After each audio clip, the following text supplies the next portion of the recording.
Hey everyone, Mayfig1210 here, and today I'll be taking a look at the 75288 AT-AT. This set retails for $160, came out in 2020, and has 1,267 pieces, as well as these 6 minifigures right here, and 2 little side builds.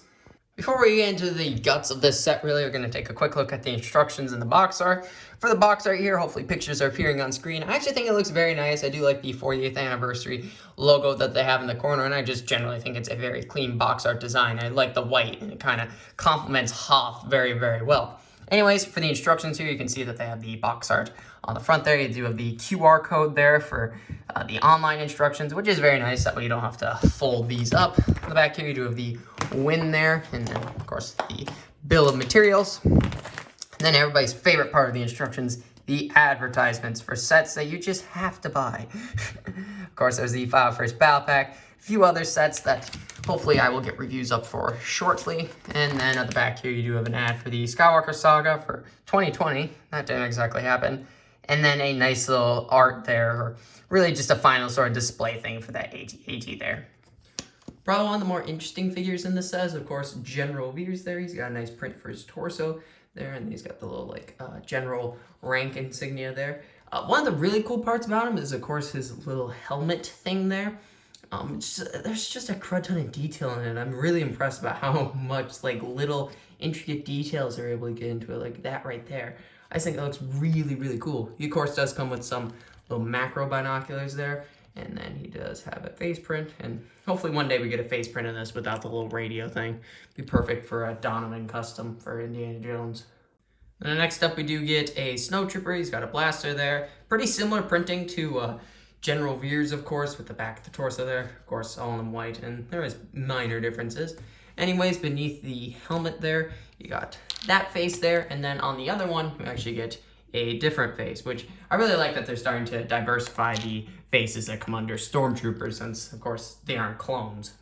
And then the same can be said for your AT-AT pilot there. He, of course, uses the TIE Fighter pilot helmet mold there in gray, of course. And he's got the nice print there, as well as a different face print, and the other one comes with a different face print as well, which, again, really like that they're doing that.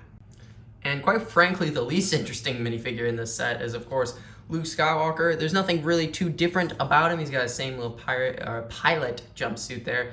Thermal detonator, he's got his face there. The nice little Red 5 helmet print there. He's got the nice face print there. But otherwise, nothing really to set him apart from the other pilot Luke. You do get 2 small little side builds here. One of them is actually a really cool little E-Web cannon. In my opinion, this is actually the best E-Web cannon design that they've ever made. It looks really good. Let me know your thoughts about it in the comments down below, of course.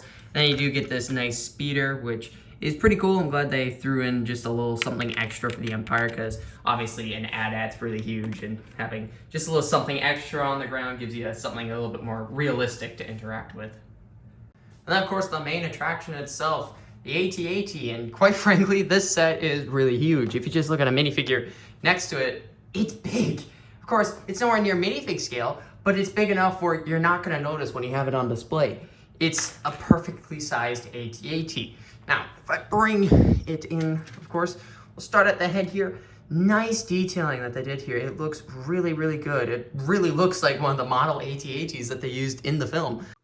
Then you can see in the cockpit in there is spots for 3 minifigures in there, so you can fit your 2 pilots and General Veers in there pretty easily. I will admit it's quite snug. I will actually show you with all the minifigures in there in just a sec, but it is a little snug in there. There's a few control panels in there which look really nice, but I would have liked to seen one of them with the shield generator on a Hoth. I think just a little bit more role-playing in there would have been really, really nice.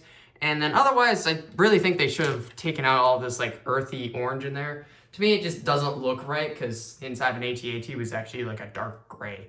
So otherwise, that all looks really good in there. And of course, it does open and close like so.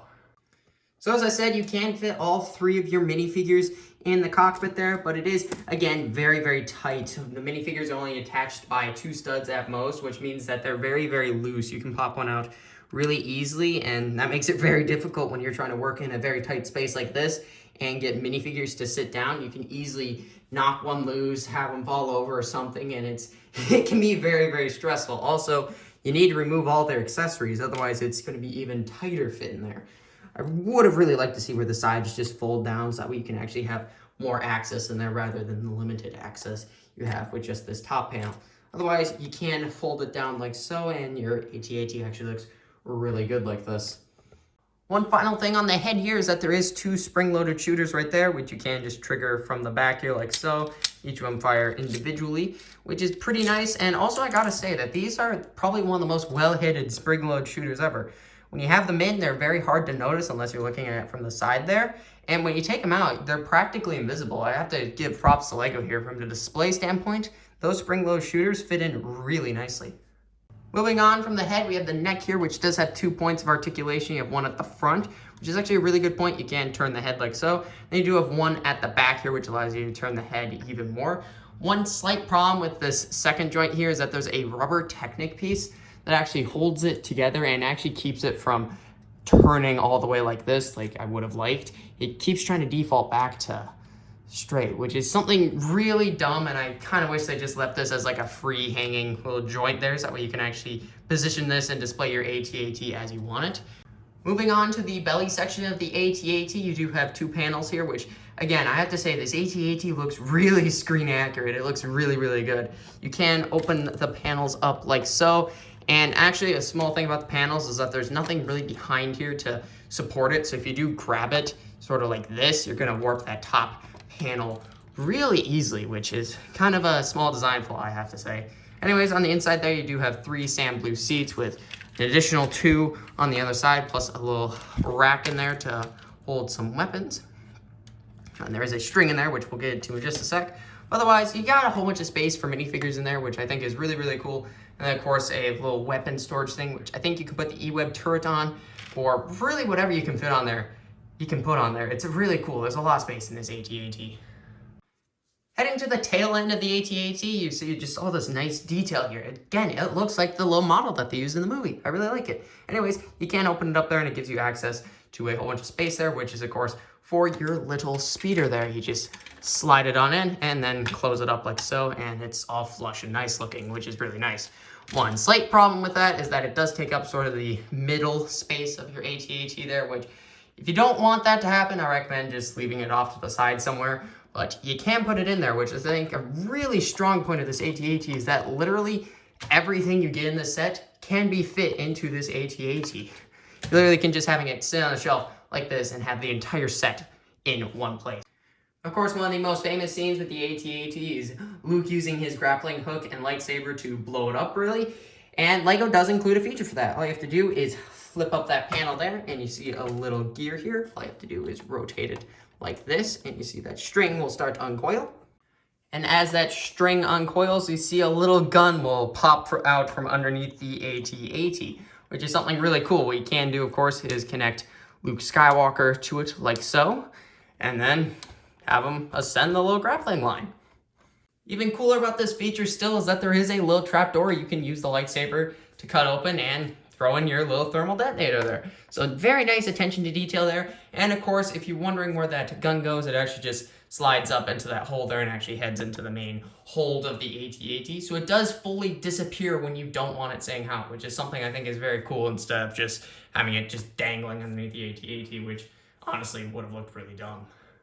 And then moving on to the final and, of course, most important part of the AT-AT, posability. Can you actually make it walk? Well, kind of. You have to have 2 legs sort of close together like that and 2 legs farther apart like that to actually make it probably in the best walking position that you can get. You can finagle it a little bit, but the thing about an AT-AT is that it's inherently going to have very high center of gravity, meaning it's going to be able to fall over very, very easily, which something is, you know, you can take that as a plus or a minus there because make it easy for Rebel snowspeeders to, of course, knock it over, but for display, that means you're going to have a very hard time trying to actually get this thing to balance. Especially if you lift 1 foot up, this thing is always going to fall forward no matter what. It's just sort of the nature of the design. Also, if you're trying to pose this without connecting studs to the feet there, you're going to want to be on a flat surface, not like base plates or something like I have here, because studs are generally going to upset the balance of this AT-AT and cause it to want to fall forward. So all things to consider when trying to balance an AT-AT. The biggest complaint I think you can have against this AT-AT is, first off, that really small cockpit. I mean, it takes about 3 to 5 minutes just to get those 3 minifigures into there for something that should take at most 30 seconds. It's just really small and really hard to get your hands into. Second is its inherent instability, but then again, as an AT-AT, it's always going to want to fall over.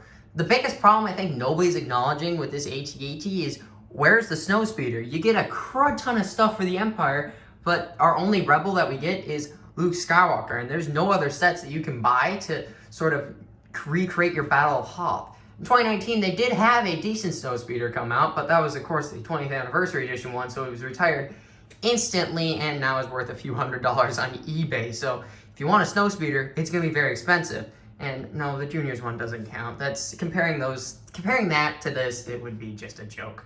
But otherwise, I think this is probably the best AT-AT they've ever made, and honestly, even if you don't have a snowspeeder, pick it up. I don't think they'll ever make a better AT-AT, and they'll make a snowspeeder sometime.